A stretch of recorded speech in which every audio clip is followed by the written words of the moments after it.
In this video, I want to talk to you a little bit about African American Episcopalians in the early 19th century and see how their story fits into this larger narrative of how early Episcopal Church identity and structures are being formed.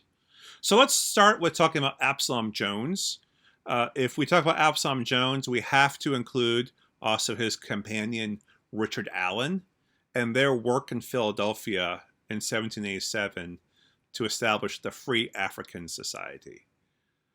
Jones and Allen both are men who are born into slavery and both gain their freedom, and like many newly freed people, make their way to Philadelphia, which becomes one of the important centers of free black life in the early American Republic. The Free African Society is established to educate, give financial and material aid, and moral and spiritual uplift to free African Americans. They really want to show that free African Americans can be good citizens of the American Republic and can live up and maybe make a claim on the constitutional Republican democratic ideals of this new country. This is tested with the yellow fever pandemic of 1793. A ship from the Caribbean docked in Philadelphia, and mosquitoes in the hold escaped and infected many people in Philadelphia with yellow fever. Out of a population of 50,000 people, 5,000 or 10% of the population dies as a result of the yellow fever pandemic. 20,000 people flee the city. So the city population is really hollowed out. There's a leading physician in Philadelphia. His name is Dr. Benjamin Rush. He was actually one of the signers of the Declaration of Independence, a Presbyterian, I believe, and he was really the leading physician and thinker about new forms of medicine in the early Republic. He assumed, as did several other white physicians in this time, that all blacks had a natural immunity to yellow fever. This was, I think, based on a flawed observation about susceptibility to tropical diseases. And because of this flawed understanding of human biology, Benjamin Rush writes a public appeal to the free black community in Philadelphia. He says, "Offer your services to attend the sick, to help those in known distress." That is, if you have a natural immunity, rightly or wrongly assumed, come aid others. So the Free African Society responds to Rush's appeal to show the civic mindedness of the black community. And they're also trying to respond to and refute racist notions that they did not have the full capacity to live up to the ideals of the new American Republic. Racism was rampant in Philadelphia in this matter. So the free black community then does work that white people would not do out of fear. They will nurse the sick. One of the technologies for dealing with the yellow fever was the use of leeches to remove blood. That often involved quite a great deal of physical intimacy. These leeches had to be placed in areas near lymph nodes and glands, and that meant the undressing of people. And so black and white physical contact and intimacy, which usually had not happened, was occurring on a regular basis. Corpses were removed from houses by members of the Free African Society, and they buried the dead. They did the work others would not do to show how much they truly belonged. They did this also out of a sense of moral and religious responsibility. This was the work Christians did. So civic ideals and Christian ideals combined here. After the pandemic is over and whites return to Philadelphia, they have a racist reaction to the heroic service that these people did. They accuse members of the Free African Society of robbing corpses, of stealing from the dead, or of offering exorbitant fees for doing some of their work, like the use of wagons and the labor involved in burying the dead. Fees were collected, and whites claimed that this was price gouging and taking advantage of the sick, when it was really just simply there to cover costs. This really reflects a deep racial hostility towards the notion that blacks could be equal citizens in this new republic. And note also that it turns out that none of the black population was actually immune from yellow fever. They died at the same rate as white people did. Thus, there's this racism that made them essential workers, and then when they respond with heroic Christian service, they upset the social norms, and there's a racist backlash against them. Absalom Jones and Richard Allen feel compelled to write a rejoinder to this. It has this long title in the lecture notes: A Narrative of the Proceedings of the Black People during the Late Awful Calamity in Philadelphia in the year 1793. This is actually the first copyrighted book by African Americans in the United States. And they offer a protest against this slander against them, but they write in the spirit of hoping for reconciliation with the wider community. And they have a sense of sorrow as they write, and this sense of how this pandemic in which people pulled together also exposed these deeper social problems. This problem of division and hostility directed towards the free blacks in Philadelphia comes to a head in 1794.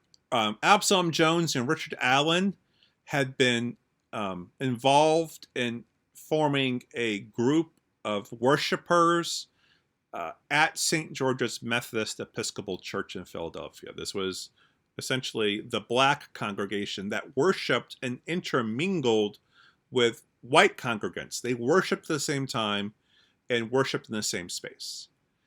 Yet in 1794, the white leadership builds a balcony up above that's designed to segregate the black community, the black congregants. And when Jones and Allen refuse to go along with this, they are forcibly dragged out of the church and thrown onto the street in a Sunday service. This leads to two new establishments. Richard Allen establishes the African Methodist Episcopal Church at this point in time, and Absalom Jones goes on to establish St. Thomas's African Church. These two entities still exist. These two buildings, Bethel AME and St. Thomas's in Philadelphia. I highly recommend that you go visit them the next time you get to visit that city. Jones turns to William White, who's the bishop in Philadelphia, and in 1795 he is ordained a deacon. He's made a priest in 1804. Yet St. Thomas African Church is never allowed to have oversight of its own affairs during this time. And the diocese prevents St. Thomas from sending delegates to its diocesan convention or participating in diocesan governance. They use the excuse that, well, Jones had an irregular ordination process. His educational requirements weren't fulfilled properly. This is used as an excuse by the white Episcopal power structure to keep St. Thomas on the margins, independent upon the power structure. And it takes decades for St. Thomas to actually receive full rights in the Episcopal Church and in the Diocese of Pennsylvania. This dynamic of African American parishes as separate and unequal we can see continuing throughout the North.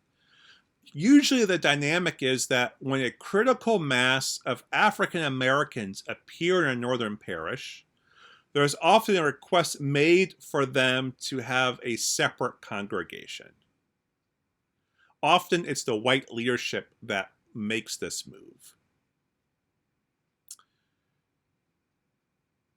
While these parishes are segregated, and while they often don't have the full authority they want in the diocesan system, the members of these African American parishes highly value the fact that they can oversee their own affairs within the vestry system. So the vestry system still is a very useful means for governance, even in this context.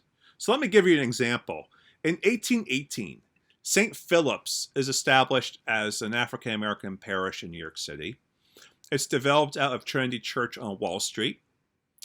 Trinity Church you can still find in the same location. St. Philip's used to be in the Lower West Side, in the Five Corners neighborhood, made famous by gangs of New York. And it moved twice and can now be found in Harlem. So it actually moved as the predominant black community in New York City, Manhattan, migrated northwards. Like St. Thomas in Philadelphia, St. Philip's is not admitted to diocesan convention. And it's really important to note that this refusal to admit African American parishes to convention violated canon law. It violated the canons of the Episcopal Church to do this, and yet nothing was done. Peter Williams Jr. is ordained as the leader of this church, as its presbyter. Williams is very active in the American Anti-Slavery Society in New York. That's an abolitionist society, obviously. Bishop Onderdonk forces him to resign that position after the riots in 1834 in the Five Points neighborhood that in part targeted St. Philip's. It appears that this rioting was against any African American establishment that showed any kind of prosperity or status. And so Onderdonk thinks by removing Williams from this role, St. Philip's will become less of a target in the future by white rioters. It's only in 1854 that St. Philip's is admitted to diocesan convention. There is a long campaign to do this. Significantly, John Jay Jr., who also is a leading abolitionist as a white person, is involved in this movement. This pattern of exclusion is really common, as I note, for most African American parishes in the North for the first part of the 19th century, and has to be read into the story for when we do things like celebrate Absalom Jones Day. We have to keep this part of the narrative in front of our minds. We should also consider the reality of and the experience of enslaved people in the Episcopal Church. There's a rapid growth of a Black Episcopalian dynamic in Southern churches. Almost all these people are enslaved, except for very rare circumstances. They worship in church buildings designed for white people. Often these buildings are built by the enslaved. But usually they worship there at different times, or they worship from balconies or from the back of the church. It's segregated spaces, 100%. Let me just try to give you a sense of the scope of how enslavement in the Episcopal Church is operating here. One example. In 1787, 81 ministers owned slaves in the Diocese of Virginia. They owned about 1,824 slaves, as best as we can calculate. There was a census done that year that helps us calculate this, by the way. On average, then, that means there were 22 and a half slaves per minister in the Episcopal Church in Virginia. Now, Those are averages. Some ministers might not have owned slaves at all. Some might have owned a great deal. Some of them might have been inherited as part of dowries. Nonetheless, that is a significant degree of enmeshment in the American slavery system in Virginia. Let me give you another example. In 1860, half of all the communicants in South Carolina were enslaved people. There were 150 different congregations across the Diocese of South Carolina. There were about 6,000 members. 3,000 of them were enslaved people. This gives you a sense of size and scope. We have very little documentary primary source evidence of what the enslaved experience was. I wish I could find more for you in this regard. But this gives us a scale of what we have to grapple with. The reality is the enslaved sought their liberation. So let me give you a sense of what that looks like in terms of abolition. Free Black Episcopalians were very active in the early abolitionist movement, as you've already seen with my references to Peter Williams and Absalom Jones. Absalom Jones gives a sermon on the occasion of the end of the international slave trade. This is a sermon that's delivered in 1808 on January 1st when transatlantic slavery was supposed to end. Let me just read you a little bit of a portion of this from pages 1A3 and 1A4 of Documents of Witness. So feel free to pull this out at this time. In the middle of page 1A3, at the beginning of that paragraph, the history of the world shows us that the deliverance of the children of Israel from bondage is not the only instance in which it's pleased God to appear on behalf of oppressed and distressed nations as the deliverer of the innocent and of those who call upon his name. So Jones does something that is common in African American abolitionist theology and extends through into what we see as liberation theology later, that God is the God of the oppressed. And the evidence we have for that is the way in which God liberates the Israelites from bondage in Egypt. And so he goes through this sermon to say how God has once again turned his ear to the cry of the oppressed. And he gives a very dramatic reading of the horrors of slavery, of the oppression in which people, including himself, had experienced. I want to turn to page 184 to how he concludes this part of the sermon.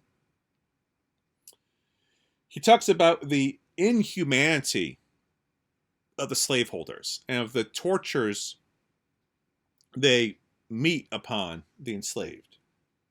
About 4 lines in. The ears of Jehovah have been constantly open to them, the enslaved. He has heard the prayers that have ascended from the hearts of his people. God's people are the enslaved people, the enslaved Africans of the United States.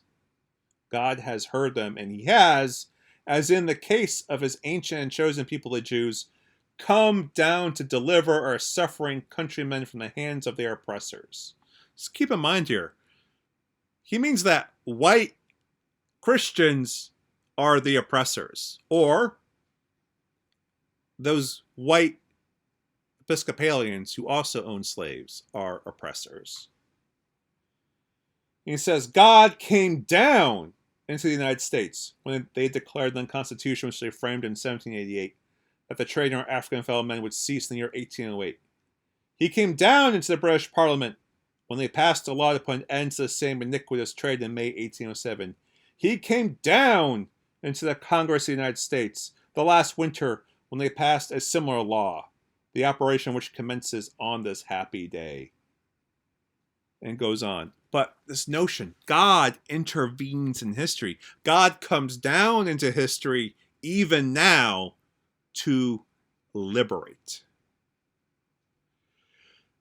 This is, I think, a sign of how Black Episcopalians participated in the rhetoric of abolition as a theological claim, and we see the seeds of a Black liberation theology here as well.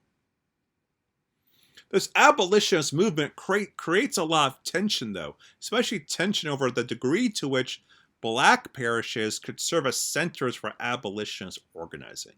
As we're going to see when we get into our next video, there's an ideal that the Episcopal Church ought to be slightly removed from the debates of civil society. And so for a church to be the center of abolitionist or political organizing is seen as anathema in some circles. But I would want to end here with arguing that the presence of free Black Episcopalians challenges dioceses in the North to ask what is the claim that these free Black Episcopalians are making on this life together in the body of Christ. We see this in the lengthy debates that the Diocese of New York holds over whether or not to admit St. Philip's to their conventions. I would argue that even if we could look at these free Black parishes as separate but unequal, this life of neglect perhaps as a parallel church body, in their internal life, there's a great deal of a drive towards self-determination and a confidence in their place in the life of the wider church.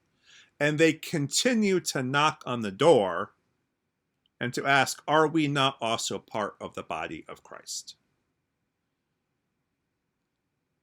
I hope this gives you a lot of food for thought. I hope this helps create a lively discussion in class.